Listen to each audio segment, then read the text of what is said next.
I ended up at church 2017, ended up in a church 2017, and that's when God, that's when he really got me. I'm not gonna lie to you, that's when God really got me.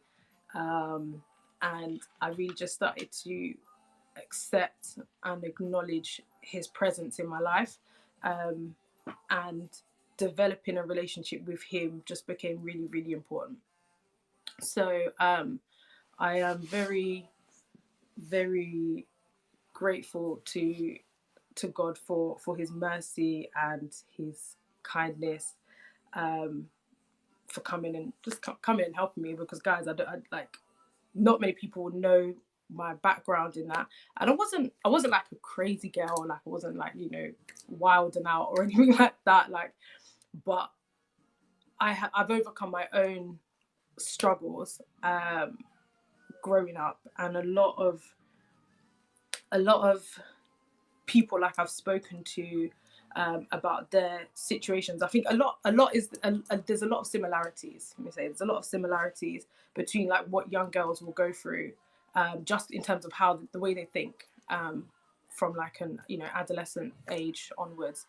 We all kind of think similar things. It might be a different trigger, but we all kind of end up having those same kind of anxieties growing up, and then it just manifests pretty much in the same way, but can go one of two ways: either like jail, death, disease, you've become maimed in some way because you've just ended up in like a really, you know, reckless situation, or the standard, you know, just heartbroken.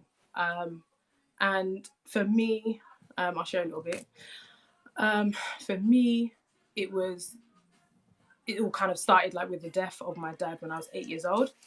That was really difficult for me because I guess at that age you don't really understand death that much. So you just kind of get like, okay, I'm not going to see this guy again. So from that age is when I guess the devil kind of really started to kind of do his magic, so to speak, and just kind of really instilled in me a lot of insecurities, because the kind of the understanding, and I guess I'll get a little bit deep.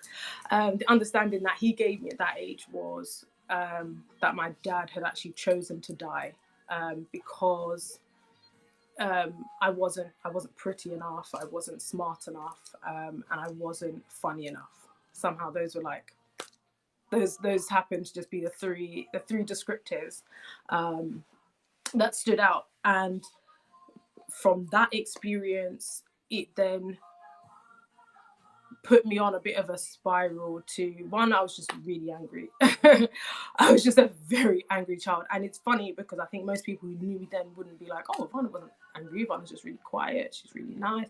But inside I was just always burning, because my dad got taken away, and it was early and I didn't understand why. So there was just, and no one could really answer why. So it was just like, I'm just really annoyed right now. And then there was the other kind of bits that come in with, you know, not wanting to get close to people because you think they're going to leave you. So there's that whole fear of like loneliness and rejection and things like that. And then you just obviously start putting yourself in certain situations, and certain scenarios with people you shouldn't be with, people you shouldn't be around.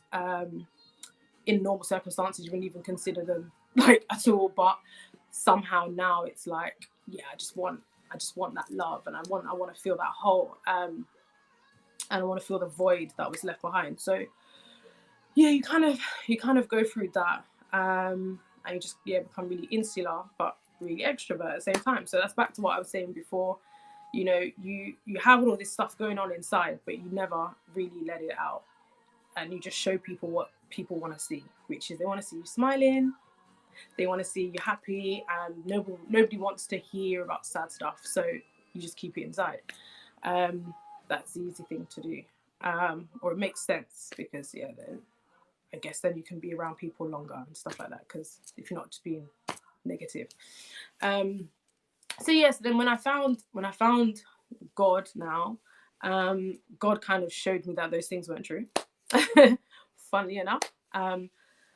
and it's weird because, you know, when you grow up and like people be like, oh, Yvaana, you're just like, you've just got bare jokes, or like you've got banter, things like that. You just like, it's like you hear it, but you just don't believe it. Like it's I guess to the people who I'm speaking to, you know what I mean.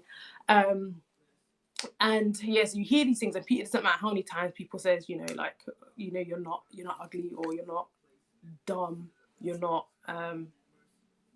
boring. You just still inside, there's just that little voice that's just like, yeah, but, and it's difficult. It is difficult to kind of overcome that, because you don't know if anyone else knows of that voice that says those things. But I think now everyone has that voice. That's what I understand. Everyone has that little voice. And I guess now I understand where it comes from, who is planting those little seeds of doubt in our minds. And so what's really important and what's really key is having that superior testimony that comes from God. That, for me anyway, this is me sharing about my journey now. It's having that superior testimony from God that just kind of overrides everything that little voice is saying to you, to the point where you just don't hear that voice anymore. And the minute you do, it's like, I know what that is, get out. I don't want it, don't need it, nobody wants that. And you just quickly just push it away, because you know already the path it's trying to lead you down. So you can just kind of like throw it off really easily, or a lot more easily than it was before. So when I found God, as I said, the first thing he did to me was kind of, he showed me a lot of love, I'm not gonna lie. I guess when you feel very alone, and I'm getting a little bit, because I'm remembering now. When you feel really alone, and you start to hear from God, and he's just saying all these good things, it's really just nice. It's really nice to have that. So that was the first thing, is that, he just gave me lots of love and just reassurance. And then he told me the truth. He told me the truth about him, the truth about me, the truth about what he wants me to do. And that was that was really nice. And I'm probably getting like emotional here. Sorry guys. But I guess this is part of me just sharing. The love and appreciation that I have for God is just, I don't know, it's hard to say in words. So I guess me crying is how it expresses itself, because I really appreciate him a lot for what he's done for me, the peace he's brought to me, and that's why I guess I'm here today sharing this, because those people who do feel the same way that I used to feel, I want you to also be able to have that sense that you're never alone, and that you don't have to be alone, and there's always someone who has got your back.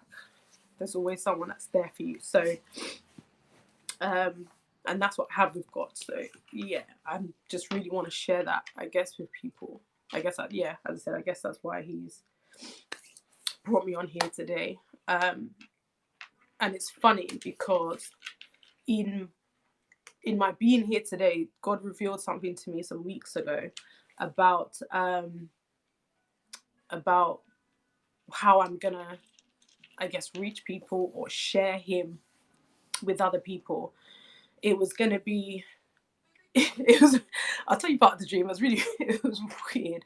I didn't understand it at first, but I think this scope is really showing me and making it more real, helped me to understand it more. But basically, I had a dream when my bedroom was outside, and I was like, I don't know what the hell, like, why the hell is my bedroom outside? Like, doesn't make any sense. But how it was explained to me is that the way I'm going to reach people and be able to share God with people is by taking what's most personal to me to them.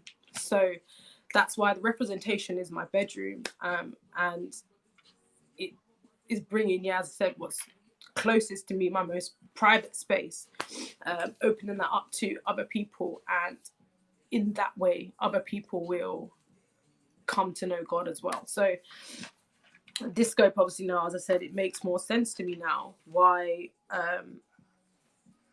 God has asked me to do this because obviously He knows the conversations that we've had, and He knows how much I value Him and I love Him. So I guess if people see this, they might be like, oh, you know, and they might be inspired to want to build a relationship with God as well.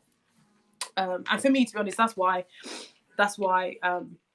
I'll be here on this scope, because it's like I'll do the amount that God has given me. I'll do anything for Him. So if He asks me, yeah, Yvaana, go and do a Periscope, I'm gonna go and I'm gonna do a Periscope, because it's the least I can, it's the least I can do. That's how I see it.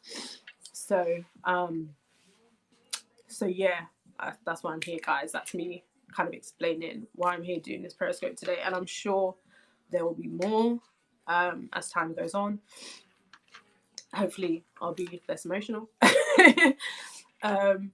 because I'll get past this stage of the conversation, and obviously the conversation will grow.